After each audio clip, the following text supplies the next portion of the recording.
Hello प्यारे बच्चों, आज हम पाठ 17 संकल्प की एक्सरसाइज करेंगे। तो पाठ 17 संकल्प के लेखक हैं लक्ष्मी नारायण भाला अनिमेष। शब्दार्थ। उद्गम। उद्गम का अर्थ होता है उत्पत्ति का स्थान। थमना। थमना का अर्थ होता है रुकना। दुर्गम। दुर्गम का अर्थ होता है कठिन। घट। घट का अर्थ होता है घड़ा। जलाशय। जलाशय का अर्थ होता है तालाब। सुमन यानी फूल। संकल्प यानी दृढ़ निश्चय करना। प्रश्न 1, सही विकल्प चुनकर लिखिए। क, संकल्प लेकर आगे बढ़ें। उत्तर है मन में। ख, हार बनता है। उत्तर है फूलों से। फूलों से हार बनता है। प्रश्न 2, सही शब्द चयन कर रिक्त स्थान भरिए। क, बादल बनकर गरज गरज वह धरती पर बरसे। तो खाली स्थान में आएगा गरज गरज। ख, गिर गिर कर चलना सीखे गिरने से न डरे। तो खाली स्थान में आएगा गिर गिर कर। ग, चुन चुन कर गुथे सुमनों से बने हार अनगिन हाथों से। तो खाली स्थान में आएगा चुन चुन कर। प्रश्न 3, निम्नलिखित प्रश्नों के उत्तर लिखिए। क, आत्मविश्वास कब बढ़ता है। उत्तर, आत्मविश्वास तब बढ़ता है जब हम पथ की बाधाओं से नहीं घबराते हैं और लगातार आगे बढ़ते रहते हैं। मतलब हमारा आत्मविश्वास जब बढ़ता है जब हम अपनी रास्ते में आने वाली बाधाओं से डरते नहीं हैं, घबराते नहीं हैं और आगे बढ़ते हैं। प्रश्न ख, उद्गम रूप धरे का आशय स्पष्ट कीजिए। उत्तर, पानी की एक एक बूंद लगातार गिरती रहे तो वह नदी का उद्गम स्थान बन सकती है।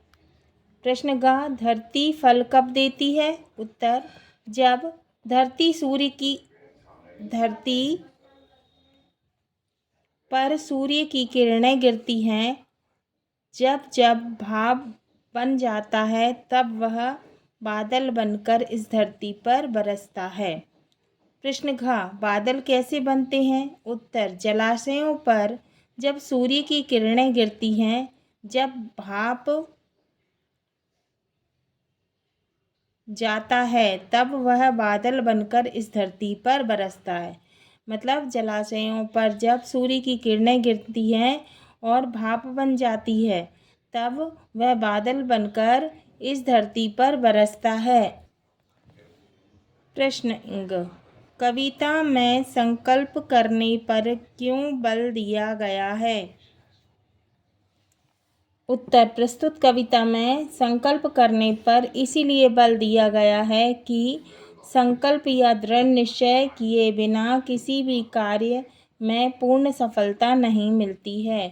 हाँ, तो हम जब तक किसी कार्य को करने का संकल्प नहीं लेते तब तक हमें पूर्ण सफलता नहीं मिलती है। प्रश्न च, सुमनों का हार किस प्रकार बनता है। सुमनों का हार यानी फूलों का हार। उत्तर, एक एक फूल चुनकर उन्हें परस्पर गुथने पर उनका हार बनकर तैयार होता है। माने एक एक फूल चुनकर उन्हें गुथने पर उनका हार बनकर तैयार होता है। प्रश्न 4, निम्नलिखित पद्यांशों का भाव स्पष्ट कीजिए। क, एक बूंद गिरकर सूखेगी बार बार गिर घट भर देगी। बिना रुके जो बूंद गिरती उद्गम रूप धरे। भावार्थ, जल की अकेली बूंद गिरने पर सूख जाती है। यदि वह बूंद बार बार गिरेगी तो उससे घड़ा भर जाएगा। जल की जो बूंदें लगातार गिरती हैं वे उद्गम स्थल को जन्म देती है। कोई भी कार्य लगातार करने से सफलता मिलती है। ख, चुन चुन कर गुथे सुमनों से बने हार अनगिन हाथों से मन में ले संकल्प विजय का आगे बढ़े चले। भावार्थ, जब अनगिनत हाथों से फूलों का चयन किया जाता है माने बहुत सारे हाथों से फूलों को चुना जाता है और उन्हें गुथा जाता है, तब उससे सुंदर हार बनकर तैयार हो जाता है। इसी प्रकार हम भी अपने मन में विजय का संकल्प लेकर आगे बढ़ते चलें तो हमारी विजय निश्चित है। भाषा की बात। निम्नलिखित शब्दों की वर्तनी शुद्ध कीजिए। बूंदे संकल्प, दुर्गम किरणें पर्वत। अशुद्ध वर्तनी, शुद्ध वर्तनी। बूंदे, इसमें यहाँ बा में अम की बिंदी लगी है और बड़े ऊ की मात्रा है और दा में ए की मात्रा है। बूंदे, तो यहाँ चंद्र बिंदी लगेगी बा में, तो होगा बूंदे। ये शुद्ध वर्तनी है। संकल्प, तो इसमें सा में अम की बिंदी, क लाध और प, संकल्प। दुर्गम, क्या होगा? दा में छोटे ऊ की मात्रा दू, का में रा ऊपर लगा हुआ और माँ, दुर्गम। किरणें, इसमें होगा किरणा में एक की मात्रा ने, किरणें। पर्वत, प वा में रा लगा हुआ ऊपर और त, पर्वत।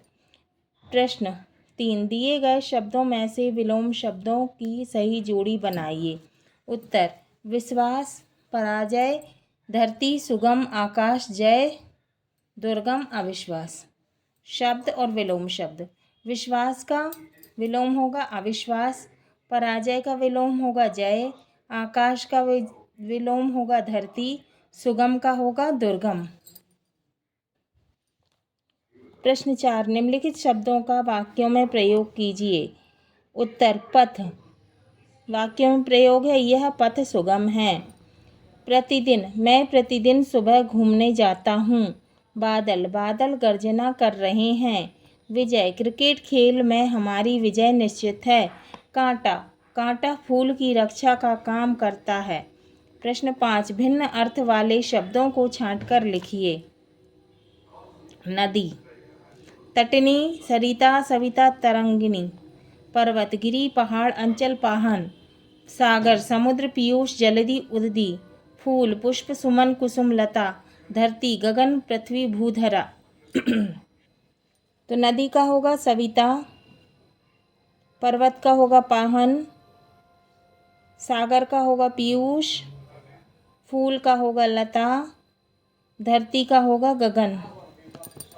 निम्नलिखित पंक्तियों में अनुप्रास अलंकार पहचान कर लिखिए। क, दुर्गम पथ पर्वत सम बाधा, तो इसमें अनुप्रास अलंकार है। उत्तर है पथ और पर्वत। इसमें पा वर्ण की बार बार आवृत्ति हुई है, मतलब पा वर्ण बार बार आया है। ख, बार बार गिर घट भर देगी, इसमें बा वर्ण की बार बार आवृत्ति हुई है, बा वर्ण बार बार आया है, तो उत्तर बार बार। ग, गिर गिर चलना सीखें, इसमें ग वर्ण की बार बार आवृत्ति हुई है, तो उत्तर है गिर गिर। घ, गरज गरज कर बादल बरसे, तो उत्तर है गरज गरज। इसमें गा वर्ण की बार बार आवृत्ति हुई है। अब हम पद्यांशों की संदर्भ सहित व्याख्या करेंगे। पथ की बाधाएं गिनने से निज विश्वास घटे, करने से होता है सब कुछ, करना शुरू करें। एक बूंद गिर कर सूखेगी, बार बार गिर घट भर देगी। बिना रुके जो बूंद गिरती, उद्गम रूप धरें। धीर गिर गिर कर चलना सीखेंगे, गिरने से न डरें। संदर्भ। प्रस्तुत पंक्तियाँ हमारी पाठ्य पुस्तक भाषा भारती में संकलित संकल्प नामक कविता से ली गई है। इनके रचयिता कवि श्री लक्ष्मी नारायण भाला अनिमेष हैं। प्रसंग।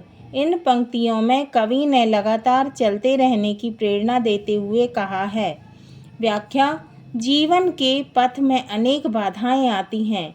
इन्हें गिनते रहने से हमारे मन का विश्वास कम होता है या होगा।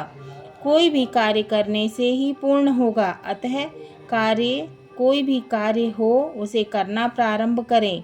जैसे कि घड़े में एक बूंद गिरी तो वह थोड़ी देर बाद सूख जाएगी, परंतु वही बूंद बार बार गिरती रही तो घड़ा भर जाएगा।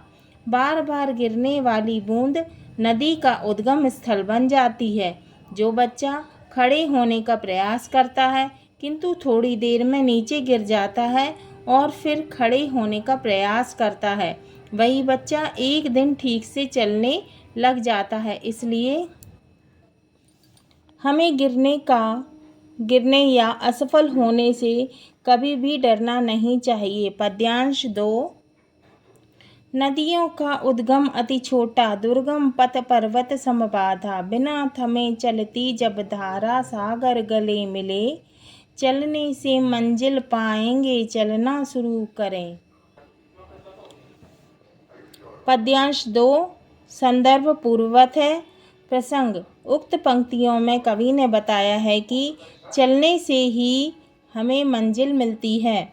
व्याख्या नदियों का उद्गम रास्ता बहुत छोटा होता है, रास्ता चलने लायक नहीं होता है, बाधाएं बड़ी बड़ी होती है, परंतु उस उद्गम स्थल से निकलने वाली बाधाएं लगातार बहते रहने के कारण एक समय समुद्र तक पहुंच जाती है। इसीलिए हमें अपने जीवन के पथ में हमेशा आगे बढ़ते रहना चाहिए, तभी मंजिल मिलती है। हम चलना चालू करें, शुरू करें या प्रारंभ करें, तभी मंजिल हमारा इंतजार कर रही है।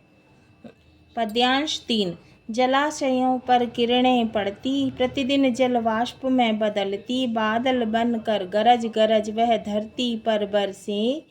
ताप सहे जल को भी सोखे, धरती फल उगले। संदर्भ पूर्ववत है, पहले जैसे है। प्रसंग इन पंक्तियों में कवि ने बताया है कि जब धरती गर्मी सहन करती है तभी उस पर फसलें उत्पन्न होती हैं। कवि स्पष्ट करते हैं। व्याख्या तालाबों पर सूर्य की किरणें पड़ती है, वे पानी को सोखकर भाप में बदल देती है। यही भाप बादल बनकर धरती पर मूसलाधार वर्षा करती है। जब धरती गर्मी सहन करती है, जल को सोखती है और फल देती है। पद्यांश नंबर 4 चुन चुन कर गुथे सुमनों से, बने हार अनगिन हाथों से। मन में ले संकल्प विजय का, आगे बढ़े चले। कौन भला रोकेगा जब हम कांटों से न डरें। संदर्भ पूर्ववत है, यानी पहले जैसा है। प्रसंग उक्त पंक्तियों में कवि ने उल्लेख किया है कि हम दृढ़ संकल्प लेकर जीवन के पथ में आगे बढ़ते जाएं। व्याख्या अनगिनत हाथ फूलों को चुन चुन कर उन्हें गूंथते हैं और हार बनाते हैं। मानव, तुम अपने मन में विजय का संकल्प लेकर मार्ग में आगे बढ़ते चलो, कभी भी रुको मत। यदि हम कांटों जैसी बाधाओं से नहीं डरेंगे तो हमें आगे बढ़ने से कोई भी शक्ति रोक नहीं सकती। अब है शिक्षकों से बात।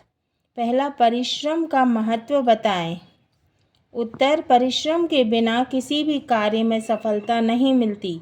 यदि विद्यार्थी ठीक से अध्ययन न करे तो उन्हें परीक्षा में सफलता नहीं मिलती है। यदि किसान कठोर परिश्रम न करे तो खेत में अच्छी फसल नहीं आएगी। दूसरा, गतिशीलता का महत्व समझाइए। उत्तर, गतिशीलता में सफलता निहित है। नदी का जल गतिशील होने पर ही समुद्र में जाकर मिल जाता है। सूर्य, चंद्र, धरती सभी गतिशील हैं, अपने अपने कर्म में निरत हैं, मतलब लगे हुए हैं।